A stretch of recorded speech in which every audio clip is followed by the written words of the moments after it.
저축성 예금 중에는 내 집 마련의 요긴한 상품도 다양하게 있습니다. 주택 청약 예금, 주택 청약 부금, 주택 청약 저축, 주택 청약 종합저축은 보통 가입하고 일정 기간이 지나면 새로 짓는 아파트를 분양받을 수 있는 자격과 소득 공제 등의 혜택을 주고 있습니다. 이와 같은 아파트 청약과 관련한 금융상품이 출시되게 된 것은 부동산 투기가 극성을 부리던 1977년 시작되었습니다. 그 당시 정부의 입장에서는 부동산 투기도 막아야 하고 투기꾼들 때문에 피해를 보게 되는 대다수의 무주택 서민들의 고통도 덜어줘야 했죠. 그렇지만 아파트 공급을 위한 재원이 부족했습니다. 결국 청약 관련 저축으로 민간 자본을 끌어들여 주택 공급을 대폭 늘리려 했는데 이를 위해 청약 제도를 1977년부터 시행하게 된 것입니다. 아파트가 탄생한 지 벌써 50년이 훌쩍 넘었죠. 네.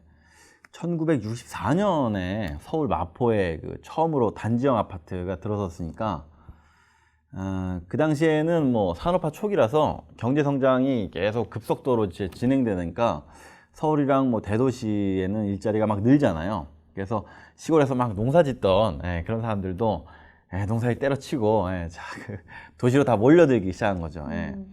결국에 이제 도시의 주택난은 심해지고 계속 이제 증가하는 엄청난 인구를 수용해야 되기 때문에 대량 공급이 가능한 아파트가 이제 그 당시에 딱이었던 거죠. 이게 이제 오랜 시간이 흐르면서 자연스럽게 우리나라의 이제 대표적인 주거 형태 이런 걸로 자리 잡은 거죠. 그러다가 그 70년대부터는 이게 중산층을 좀 타겟으로 아파트를 짓기 시작해요. 그런 게 이제 서울 동부 이천동에 한강 맨션하고 여의도의 그 시범 아파트 이런 거. 그러다가 80년대 되면서부터 점점 이제 외곽으로 확산되거든요. 뭐 경기 과천이나 뭐 서울 목동, 뭐 또 서울 저기 상계동 같은 곳에 막 대단지가 들어서는 거예요. 방이동 올림픽 선수촌 아파트 뭐 이런 것도 이제 그때 다 들어선 거거든요. 올림픽 선수촌 아파트부터 사실은 고층 아파트 경쟁이 막 시작됐다고 볼 수 있어요. 20층이 넘었으니까. 저도 지금 목동 살거든요. 거의 다 아파트 단지예요. 목동도 좋죠. 목동 사시는구나. 특히 교육으로 알아주잖아요. 예전에 제가 연애할 때 지금의 아내가 목동 살았었거든요. 근데 제 기억에 차만 가지고 가면 엄청 헤맸던 기억이 나요. 거기가 일방통행 엄청 많잖아요. 초반에는 뭐 만날 때마다 맨날 늦고 뭐 맨날 혼나고 헤매고. 맞아요. 그럴 거예요. 근데 그런 얘기 진짜 많이 들었어요. 맞아. 이제 목동 얘기 잠깐 했고 90년대 들어서면서 이제 수도권 1기 신도시 아파트가 막 지어지거든요. 우리가 잘 알고 있는 뭐 일산이나 뭐 분당, 뭐 평촌, 삼본, 중동 같은 이런 데가 이제 다 여기에 해당되는 거죠. 이게 신도시 아파트도 20층이 넘어요. 그래서 2000년대 들어서면서부터는 이제 정말 아파트 고층화 현상이 막 정말 더 심화돼 가지고 요즘에는 사실 50층 넘는 아파트도 흔히 볼 수 있잖아요. 2010년대부터 조금 양상이 또 달라지는데 그때부터는 주로 이제 고층 아파트 경쟁은 좀 끝나고 주로 질적인 부분 여기에 좀 치중하는 것 같더라고요. 뭐 예를 들면 단독주택 느낌 좀 나게 뭐 테라스 하우스 형태라든지 아니면 뭐 이웃 간의 커뮤니티 강화를 위해서 뭐 피트니스 센터 아니면 뭐 수영장, 골프 연습장 이런 거 막 같이 짓더라고요. 그죠? 그리고 아파트 지상도 이게 참 가보면 요즘에는 정말 공원처럼 잘 꾸미고 뭐 외식이나 뭐 쇼핑 이런 것도 거의 단지 내에서 다 해결할 수 있게 만들잖아요. 그러니까 아파트 초기 생각해 보면 정말 많이 변한 거죠. 재밌는 게 미국 같은 선진국에선 사실 아파트는 주로 서민들이 거주하는 곳이거든요. 왜 있잖아요. 영화나 미드 같은 거 보면 막 수영장 딸린 집들 막 엄청 많이 나오잖아요. 저도 예전에 근무할 때 보면 이제 초대를 이렇게 받아서 가잖아요. 대부분 막 수영장 딸린 집들 막 보여줘요. 뭐, 정말 이런 데서 살아? 근데 사실 잘 사는 사람들도 아니었거든요. 근데 희한하게도 우리나라는 좀 아파트가 어찌 보면 중산층이 대세가 되는 약간 그런 식으로 이제 바뀐 거죠. 그래서 저만 해도 좀 어렸을 때 생각해 보면 예전에는 아파트를 별로라고 생각했던 분들이 많았어요. 그래서 제 기억에도 어렸을 때 아파트 이제 옆에 단독주택단지 옆에 한참 짓고 있으면 어른들이 야, 저기 뭐 저런 닭장 같은 데서 어떻게 살 수가 있느냐, 답답해서 어떻게 살아, 에이구 막 이러셨거든요. 근데 희한한 게 참 이게 시간이 흘러 지나면서 지금 어찌 보면 뭐 우리나라에서 가장 효율적인 대표 주거 상품이 돼버린 거죠. 사실 요즘에 뭐 우리나라 대부분 중산층 다 아파트 살잖아요. 그러게요.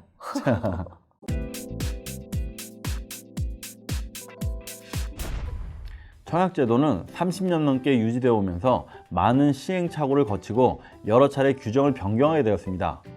부동산 경기 부침에 따라 수요를 조절하는 수단으로 변화를 거듭해 왔는데요. 최근에 가장 큰 변화는 2007년 9월부터 시행한 청약 가점제입니다. 항상 문제가 되었던 무주택 기간이 긴 실수요자들의 당첨 기회를 늘리는 것이 청약 가점제 시행의 핵심인데요. 한마디로 말해서 청약 자격을 점수로 매겨 청약 가점이 높은 사람에게 주택을 우선 공급하는 것을 말합니다. 세대주 연령, 부양 가족 수, 무주택 기간, 청약 통장 가입 기간 등을 점수로 매기기 때문에 분양에 대한 의지가 강하고 부양 가족이 있는 연령이 높은 무주택 세대주의 당첨 확률이 높아진 것이죠.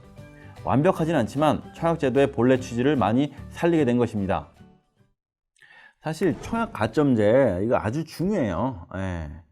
일단 청약저축 가입자가 워낙 많기 때문에 대부분의 가구에서 사실 계좌 하나 정도는 가지고 있다고 봐도 되거든요.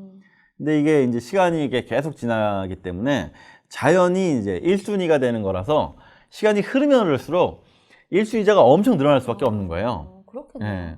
그래서 분양하는 주택의 수는 한정돼 있는데 1순위 청약자가 너무 많기 때문에 1순위 중에서도 사실은 우선순위를 또 정해야 되는 거죠. 이게 바로 청약 가점제거든요.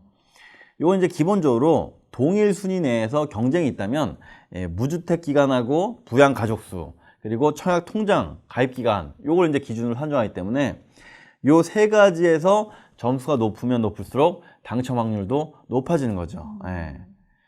그 참고로 요 이제 청약 가점을 좀 미리 계산해 볼 수가 있어요.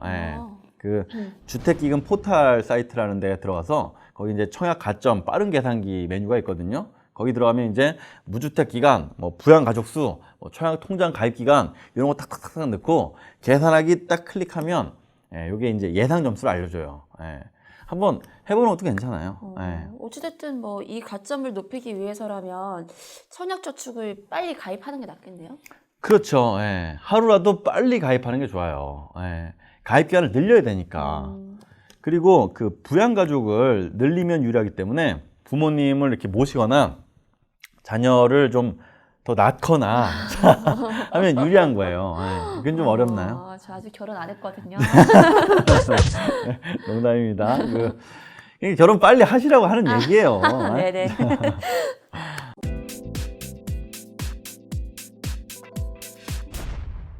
이러한 배경으로 탄생한 청약 통장들 중 가장 대표적인 게 주택 청약 종합저축인데요. 2009년 5월 6일 출시된 금융상품으로 만능 청약 통장으로 불리우는 금융상품입니다. 기존의 청약저축, 청약예금, 청약부금의 기능을 한데 묶어놓은 주택 청약 통장이라고 보면 되겠는데요. 주택 소유나 세대주 여부, 연령 등에 관계없이 누구나 가입할 수 있고 공공, 민영주택에 모두 청약이 가능한 것이 특징입니다. 단 청약 자격은 만 20세 이상이어야 하고 무주택 세대주로서 1인 1계좌 제도가 적용됩니다. 매월 2만 원 이상 50만 원 이내에서 5천 원 단위로 자유롭게 불입할 수 있으며 납부 총액이 1,500만 원에 이를 때까지 50만 원을 초과하여 자유롭게 적립할 수 있습니다. 가입일로부터 1년 미만인지 1년 이상 2년 미만인지 2년 이상인지에 따라 금리가 다르게 적용되며 예금자 보호법에 의하여 보호되지는 않습니다만 국민주택기금의 조성 재원으로 정부가 관리하고 있습니다. 따라서 국민주택기금 취급은행인 우리은행, 농협, 기업은행, 신한은행, 하나은행, 국민은행에서 취급하고 있습니다. 2015년 9월부터 청약 관련 이제 모든 통장이 주택 청약 종합저축으로 통일됐어요. 일원화된 거죠. 그래서 기존 청약 상품들은 신규 가입인지 안 돼요. 뭐 청약저축, 뭐 청약부금, 청약예금 등 종류가 이제 4개나 됐었는데 이게 하나로 합쳐진 셈인 거거든요. 그래서 이 통장을 가지고 있으면 어찌됐건 주택에 청약할 수가 있게 되는 건데 1순위 자격을 갖춰야 되는 거거든요. 그래서 청약 신청에는 이제 1순위, 2순위 특별 공급이 있는데 통장 개설하고 나서 일정 기간 동안 매달 이제 일정액을 계속 납입하면 청약저축 1순위를 부여받는 시기예요. 예전에는 가입 후 뭐 6개월이 지나면 2순위가 되고 뭐 2년이 지나면 1순위가 되고 뭐 그랬는데 요즘 좀 바뀌어가지고 좀 완화된 거예요. 그래서 수도권 지역은 뭐 가입 후 1년이 지나면 1순위 자격을 바로 얻게 됐어요. 그리고 또 수도권이 아닌 지역은 6개월만 지나도 이제 1순위가 돼요. 엄청 완화된 거네요. 그렇죠. 그러니까 사실 거의 다 1순위인 거예요. 어찌 보면 과거에 비해서 너무 1순위가 많으니까 점점 의미가 좀 엷어져 가는 거죠. 앞으로 또 어떻게 바뀔지는 잘 모르겠어요. 사실 좀 더 완화될 수도 있거든요. 이게 사실 그 우리나라 인구 구조 문제 때문에 그런 건데 이게 주택을 구입하는 연령층대가 점점 줄어드는 구조거든요. 그래서 인구 구조상 주택 가격이 계속 하락할 것이다 라는 이런 전망들이 갈수록 이제 힘을 얻고 있는 거죠. 그래서 1순위자는 대폭 늘었지만 사실 주택 가격은 별로 오르질 못하고 있어요. 오히려 떨어지는 곳들을 좀 더 쉽게 볼 수 있을 정도죠. 그럼 굳이 가입 안 하는 게 낫지 않아요? 인구 구조상 보면 과거에 비해서 이제 청약저축의 필요성이나 매력이 좀 떨어진 건 사실이에요. 근데 그럼에도 좀 청약저축을 가입하면 몇 가지 아주 중요한 유리한 장점들이 좀 있거든요. 일단은 이 청약저축이 이자율이 아주 높다라는 거예요. 이게 일반 예적금 상품에 비해서 상당히 높은 편이에요. 그리고 또 한 가지가 이제 소득공제가 가능하다는 거. 그 무주택 세대주 근로자를 대상으로 납입액의 40%를 공제해 주는데 소득공제 납입 한도가 240만 원이거든요. 그러니까 이게 원래는 120만 원이었는데 이게 좀 오른 거라서 나중에 또 바뀔지는 모르겠지만 적어도 일단 240만 원이면 이 소득공제가 중요한 이 아주 중요한 재테크 수단인데 근로자 입장에서는 그래서 근로자 무주택 세대주 근로자라면 사실 이게 아주 중요한 거죠. 좋은 조건인 거예요. 무엇보다도 사실은 뭐 소득공제 이자율 다 좋지만 사실은 내 집 마련을 할 수 있을 것이다라는 어떤 이런 뭐 낙관적인 시각 그리고 또 이걸로 인해서 내 집 마련을 하게 된다면 그것만으로도 사실 마음속에 좀 심리적 안정감이 생기거든요. 그러니까 자산 관리에서 중요한 게 마음 상태인데 이 어떤 마음 상태가 내 집을 마련할 수 있을 것이다 혹은 마련했다라는 것만으로 상당히 이제 안정감을 갖게 되는 거죠. 그래서 내 집이 있고 없고가 사실은 사람들 마음속에 좀 불안감과 안정감 사이를 좀 왔다 갔다 하게 만드는 게 사실이에요. 그래서 결국 이렇게 좀 따져보면 뭐 이렇게 보든 저렇게 보든 간에 주택 가격이 심지어 하락한다고 해도 청약저축 하나 그냥 불입하는 거는 여전히 좀 괜찮다고 볼 수 있는 거죠.